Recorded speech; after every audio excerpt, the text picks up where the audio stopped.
Ekbeorum, literalmente podemos traducir Ekbeorum como grupo espiritual ou do mundo espiritual, tá? Sendo assim, o que a gente acredita? Nós na cultura do Orixá acreditamos que toda pessoa quando vem do mundo espiritual para o mundo físico, ela deixa no mundo espiritual sua comunidade, tá? Essa comunidade é muito importante contar com o apoio dela para nós ter sucesso aqui no Ileaie. Isso está definido em vários Oduifa. A raiz disso é que venha nascer, vamos dizer assim, o culto de Ekbeorum. Por quê? Com o intuito de que toda pessoa tenha ferramentas para poder acceder à sua comunidade espiritual, propiciar elas e até, por que não, receber mensagens dela, tá?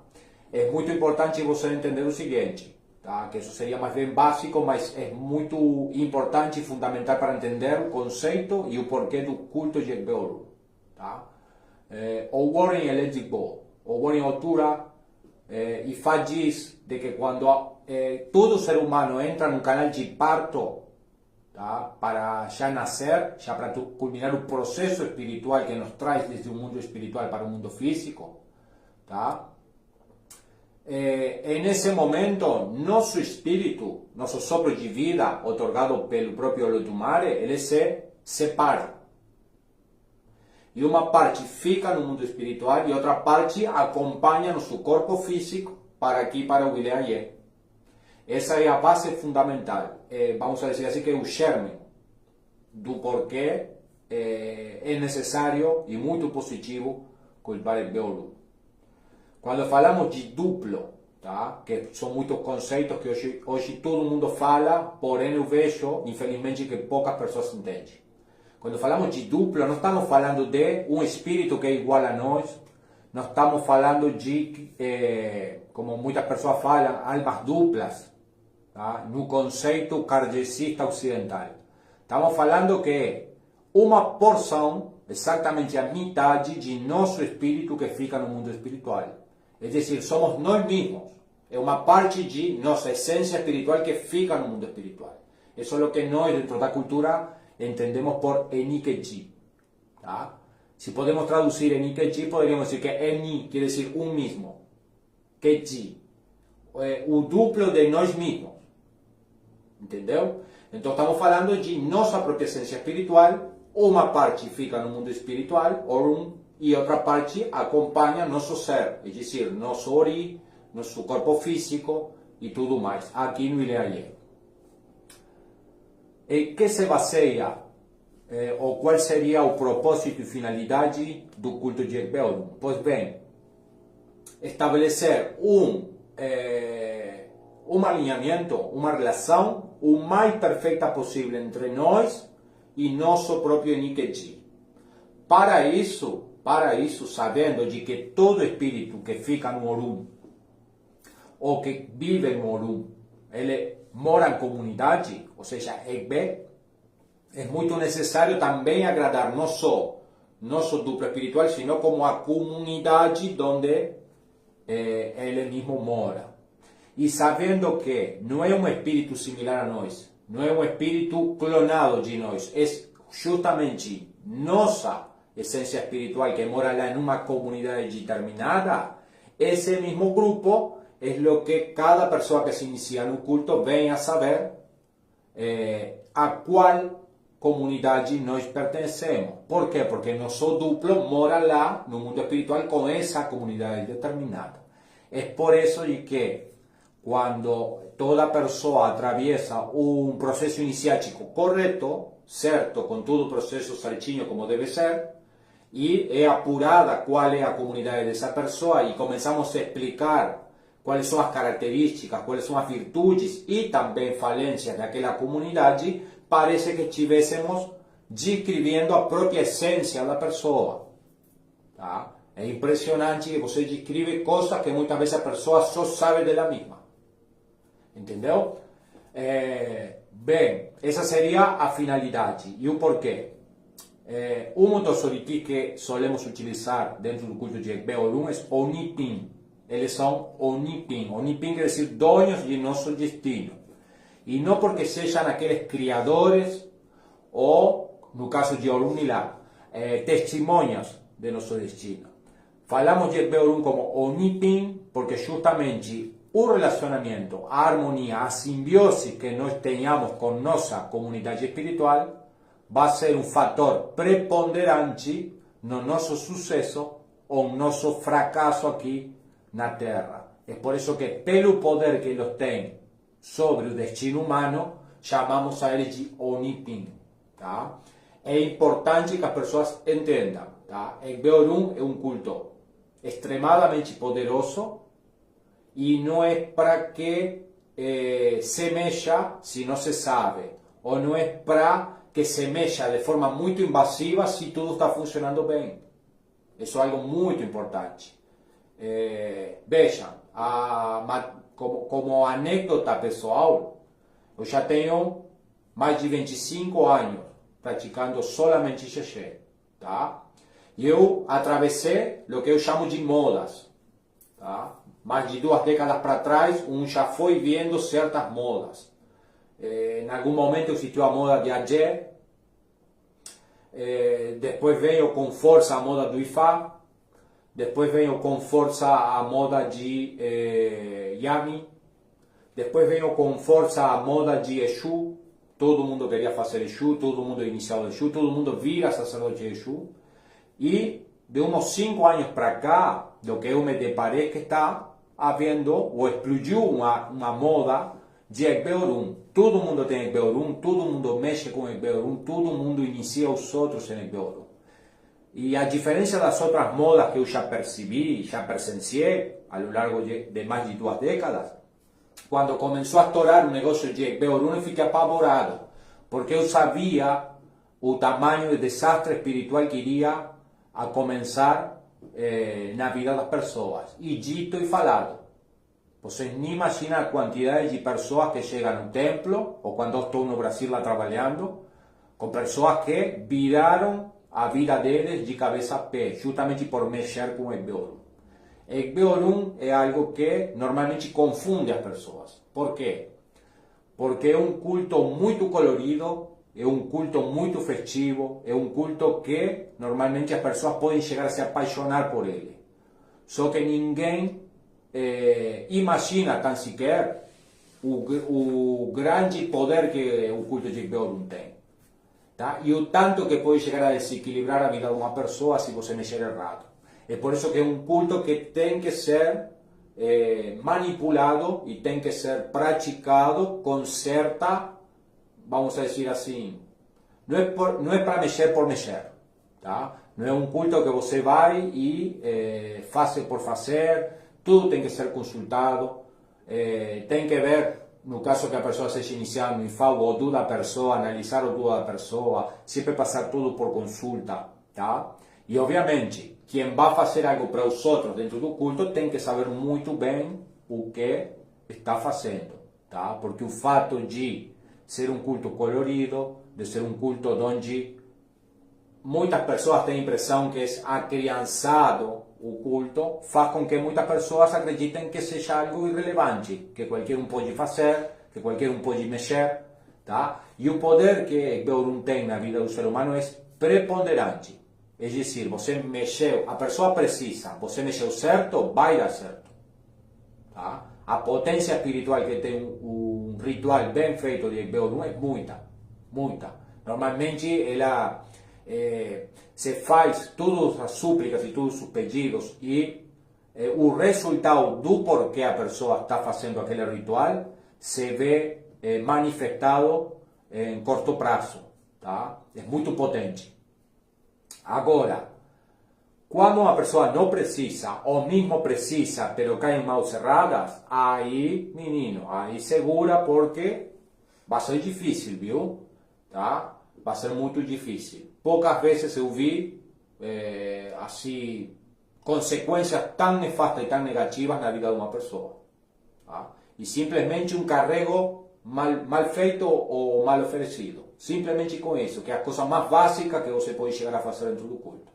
Nem imaginem pessoas que nem sabem o que estão fazendo, que aprenderam de apostila e andam entregando potes de Egbe Orun, assentamentos de Egbe Orun e muito mais iniciações, né? Iniciações de forma completa, tá? Seguindo com a parte já teológica, tá? Egbe Orun não seria outra coisa que o culto que tem acesso à parte social do mundo espiritual. É dizer, e faz que o mundo espiritual que nós conhecemos como Orun é um mundo paralelo a esse aqui. Tá? Muitos materiais, muita literatura traduzem Orun como céu, mas isso é um erro. Tá? Na concepção estritamente iorubá, não existe algo assim como o céu ocidental. O céu, obviamente, está lá em cima. Entendeu? Seria a estratosfera e tudo mais. Tá? Existe, mas não no sentido místico, esotérico e espiritual do conceito ocidental. Tá? Orun é uma divisão, uma dimensão paralela a essa aqui, invisível, na qual mora o Lotumare, os Irumolé, os Orixá, os ancestrais. Tá? E você tem que entender que quando falamos de Egbe Orun, tudo o que existe no Ileaie e tudo o que existe no Orun possui um Egbe, possui um grupo. Egbe quer dizer grupo, tá? Tudo possui. Então, Egbe Orun não é outra coisa que a forma de organização espiritual que temos na nossa crença. Tá? Nosso duplo espiritual, nossa comunidade, que não é outra coisa que espíritos que são nossos companheiros. Mas aí é que vem o erro. Muitas pessoas confundem ou terminam confundindo a parte ancestral com a parte espiritual. Muitas vezes não tem nada a ver. Uma coisa é o DNA, uma coisa é você ter relacionamento com um grupo de espíritos que possuem seu DNA. Isso é ancestralidade. Já falando de Egbe Orun, estamos falando de simbiose espiritual, natureza espiritual, fonte espiritual, que muitas vezes não tem relação entre esses espíritos de forma familiar ou de forma genética. São coisas diferentes. Para explicar de uma forma mais simples, obviamente que você comparte genética com seu pai, com sua mãe, com seu irmão. Isso é óbvio. Forma parte de seu clã sanguíneo, consanguíneo. Certo? Já Egbe Orun, eu posso ser de um Egbe, de um grupo determinado, minha mãe de outro grupo determinado, meu pai de outro grupo determinado. Se Egbe Orun tivesse algum tipo de relação com o aspecto ancestral ou com o aspecto genético, vamos dizer assim, desde o ponto de vista humano, todas as famílias seriam do mesmo Egbe. E isso não é o que acontece. Cada ser humano pode pertencer a um Egbe particular. Tá? Isso é importante entender, porque até hoje tem pessoas que misturam as coisas. Misturam o que seria ancestralidade com simbiose espiritual, ou com genética espiritual, que é outra coisa. Tá? A genética espiritual muitas vezes tem mais a ver com o Odu da pessoa que com a parte genética, a parte consanguínea. Tá? E isso, em alguma live que abordemos mais profundamente a questão de Odu, que eu já vejo que está sendo muito manipulado, muito mal explicado, e qualquer um já mexe com Odu, hoje por hoje, tá? Quando na verdade é algo muito sagrado dentro da nossa percepção cultural, tá? Então, em algum momento também vamos fazer uma live falando sobre Odu, tá? Quando eu digo Odu, estou falando de os Odu Ifá, Odu Orixá, no Orixá Odu. Obviamente, Orixá Odu não pode ser mencionado publicamente. Isso já todos os que me seguem e todos os que faz parte da minha comunidade sabem. Não se fala publicamente sobre Orixá Odu. Por mais de que eu vejo até palestras no TikTok falando sobre o assunto. Graças aos orixás, todo a vovorinha, né? Tudo o que a pessoa fala. Porque uma pessoa que realmente conhece sobre o assunto sabe, porque a primeira coisa que é explicada e ensinada para essa pessoa é que não se fala publicamente. Então, quando eu falo Odu publicamente, estou me referindo a a figuras xamânicas dentro do Ifá ou a figuras contáveis dentro do Eren de Logum, dentro do culto de Orixá. E isso também tem uma expressão energética vinculada a outro. Por isso eu digo, Egbeorum, se vamos a fazer uma analogia, tem mais a ver com o Odu da pessoa que com a genética familiar dela. Tá? Então, não confunda Egbeorum como, por exemplo, o culto de Egungun. São coisas diferentes. Porém, tem relação. Toda forma parte de como o próprio ser humano veio a existir e como o próprio ser humano tem determinadas relações ou simbioses espirituais com a própria natureza. Tá? Mas não podemos dizer que é a mesma coisa ou, como uma vez já ouvi, são diferentes manifestações de uma coisa só. Não. Tá? Aí tem alguns teóricos da apostila, não é? Porque são teóricos da apostila que dizem, mas o culto de Egbeorum tem Ixan. E o culto de Egungun também tem Ixan. Então é a mesma coisa, não tem nada a ver. Tem muitos orixás que levam Ixan dentro de seu culto. Tem nada a ver. Entendeu? Tem muitos orixás que levam ferro, ou figuras, ou ferramentas de ferro dentro do culto. E não por isso todas são Ogum. Entendeu? Tem muitos orixás que levam cabaça, como para ser o Jubó. E não por isso todos são Oxum, ou Yemoja, ou Batala. Então vamos parar com essa simplificação, porque se algo tem a cultura Yorubá, é que não é simples. E não é quadrada. Tá? É muito plural. E basicamente a própria riqueza da cultura se baseia na sua pluralidade. Então nada pode ser catalogado. Se tem Ixan é a mesma coisa. Não, tem nada a ver. Tá? Não tem nada a ver. Até porque tem Egbeorum, tem alguns grupos que não levam Ixan. Nem em seu culto, nem em seu processo de ícones sagrados se prepara Ixan. Não todo Egbeorum leva Ixan. Tá? Então, quer dizer que Ixan forma parte do culto? Forma. Mas falar que Ixan, Egbeorum, dá igual a Egungun, não tem nada a ver. Tá? Isso é típico da apostila e bem básica. Tá? Porque até tem apostilas que podem chegar a ser, olha, as informações procedem. Mas tem algumas apostilas que eu vou te falar, dá vontade de chorar. Tá? Então, Egbeorum se baseia nisso. Egbeorum, toda pessoa tem algum grupo no mundo espiritual. E aí, por que algumas pessoas precisam, outras não precisam, outras ocasionalmente precisam, e outras passam a vida toda sem nem sequer saber o que é Egbeorum. Muito simples. Eu sempre faço ou descrevo essa situação para que as pessoas entendam.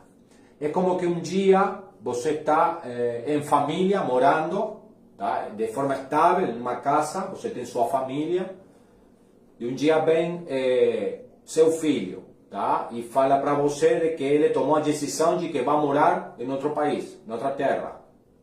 Tá? Isso é algo que pode chegar a ser catalogado como algo que provavelmente aconteça. Agora, você tem vários caminhos para reagir a essa situação. Você pode se alegrar porque sabe que seu filho vai triunfar no exterior e apoiar ele, ficar contente, ficar alegre, ficar feliz e apoiar seu filho. Você, como pai de família ou a família toda, não, dialogando sobre aquela situação, pode também se opor.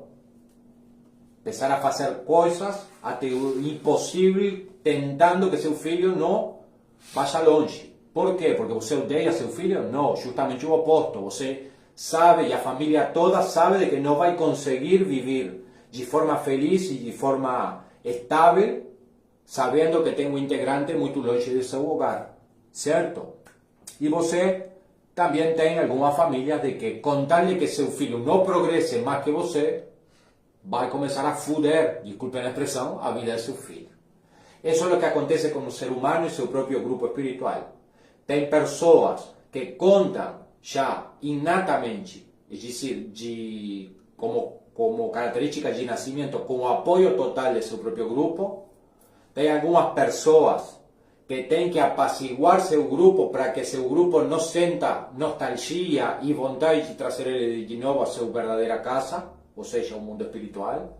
E tem algumas pessoas que nascem literalmente brigados. O sea, seu EB está constantemente ocasionando situaciones negativas para que a viagem, tá? A migração de terras, es decir, aqui a vida física, no dê certo.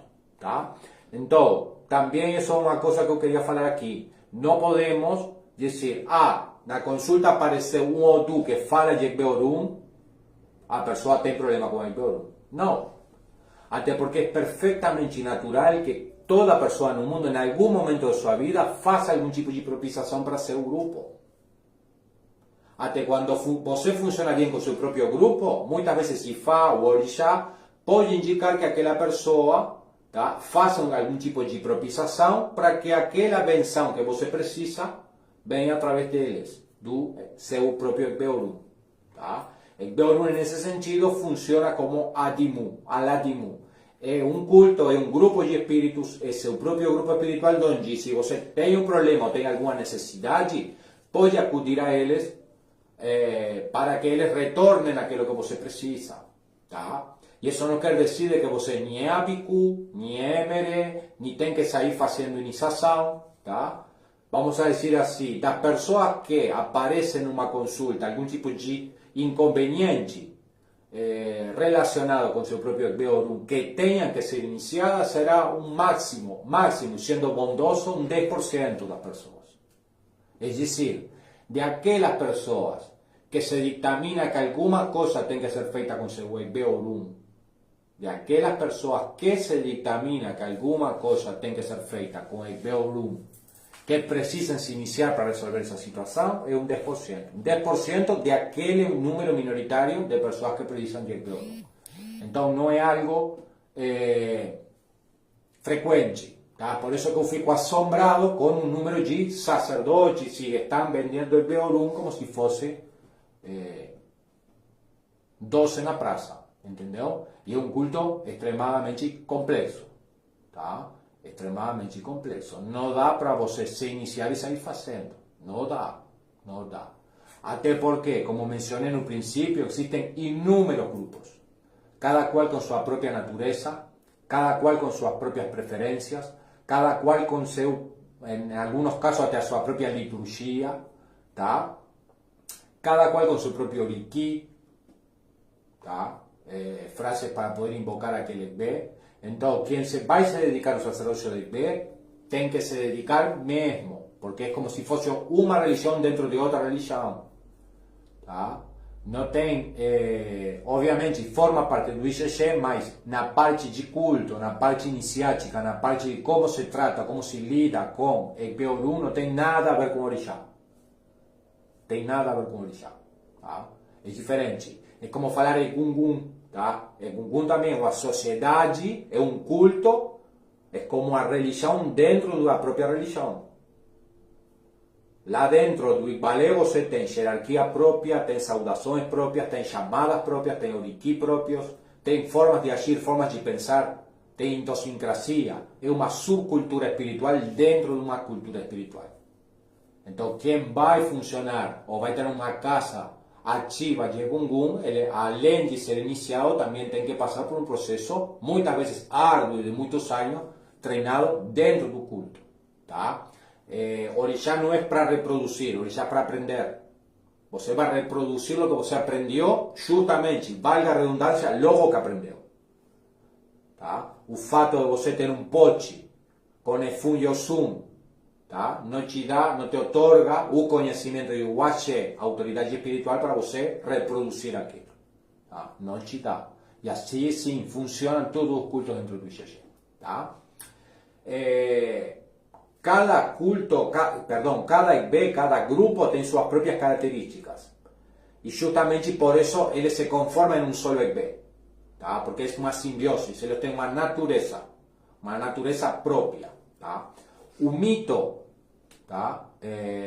Que fala sobre Egbeorum, hay vários Odu. O Turaçá é um claro exemplo, ele fala muito sobre Egbeorum. Diz que a origem de Egbeorum é o mar, é o oceano. Tá? Eles viviam todos agrupados no mar, no oceano. Tá? Um dia eles decidiam sair para a terra. Tá? E justamente quando eles tocam a terra firme, aí eles fazem a primeira reunião. Tá? Tem vários Odu Ifá também que falam sobre essas reuniões que alguns EGB fazem. Tá? O Sheo Gundá é um claro exemplo sobre isso. Essa primeira reunião que fazem quem lidera, tá? Os próprios EGB deveriam escolher um líder. Tá? Para quê? Para sua nova etapa na terra firme. Tá? E os demais EGB, todos os EGB, concordaram em que a líder deveria ser Yalodé. Tá? E o líder masculino deveria ser Jagun.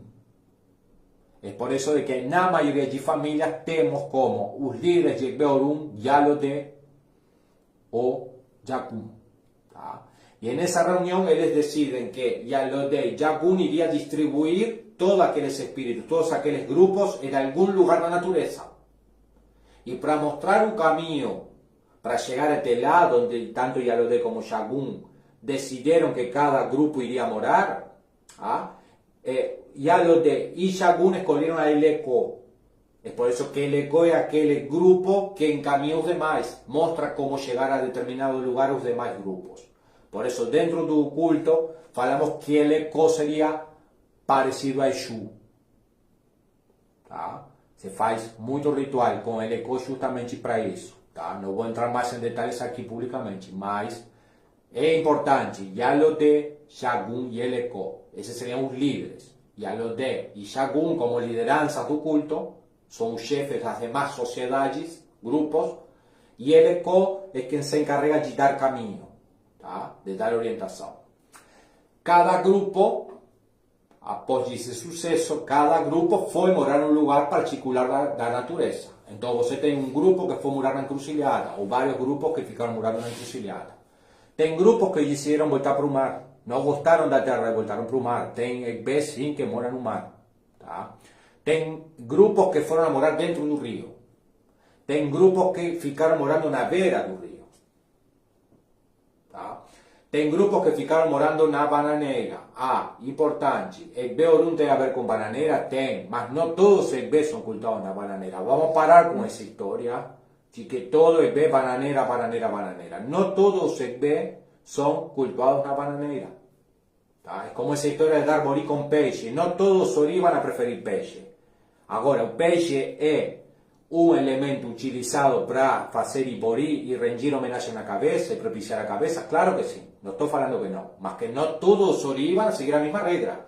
Assim como não todos os EGB van a morar no mesmo lugar, todos van a gostar de fruta, entendeu?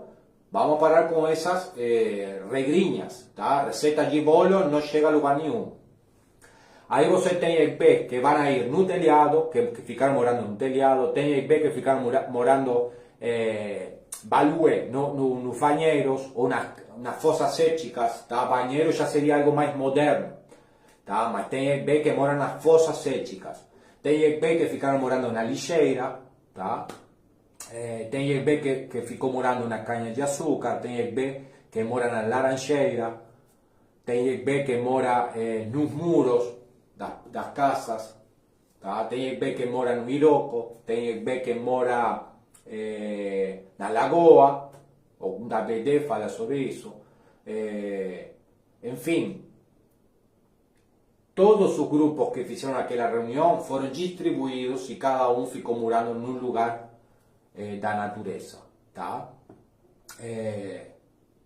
Tem EGB também que mora em mato fechado, tem EGB que mora a pé da árvore frondoso, do Oxé, por exemplo, árvore do Oxé e de Oxé. Tá? Então, quero dizer, por isso a complexidade de EGB. Tá? Não adianta dizer, eu cultuo EGB, eu sou iniciado no EGB, eu sou sacerdote de EGB, vou sair fazendo. Não. Você tem que conhecer cada grupo e estudar cada grupo e saber as preferências de cada grupo e como invocar cada grupo. Porque se você vai iniciar uma pessoa, você vai iniciar aquela pessoa para qual grupo? Aí que está o X da questão. A iniciação de EGB, entre outras coisas, se faz para saber a qual grupo aquela pessoa pertence. Entendeu? Outra coisa interessante. Segundo o mesmo Odu, que falei no começo, o Warring Electric Ball, fala que como essa divisão do espírito, que seria, poderíamos chamar o germen, a gênese do culto de Egbeorum, sucede nesse momento, sucede quando todo ser humano entra no canal de parto, certo? Por consiguiente, quem tem o axé, o poder espiritual para manipular esse culto é a mulher. Eu estou falando aqui que o homem não pode mexer com o Egbeorum? Não. O que eu digo é, nas famílias onde eu aprendo e já pesquisei nesses anos todos, que são especialistas e bem antigas dentro do culto de Egbeorum, quem mexe com Egbeorum é mulher. Tá? O homem pode, mas sempre vai ter um papel, digamos, secundário dentro do culto.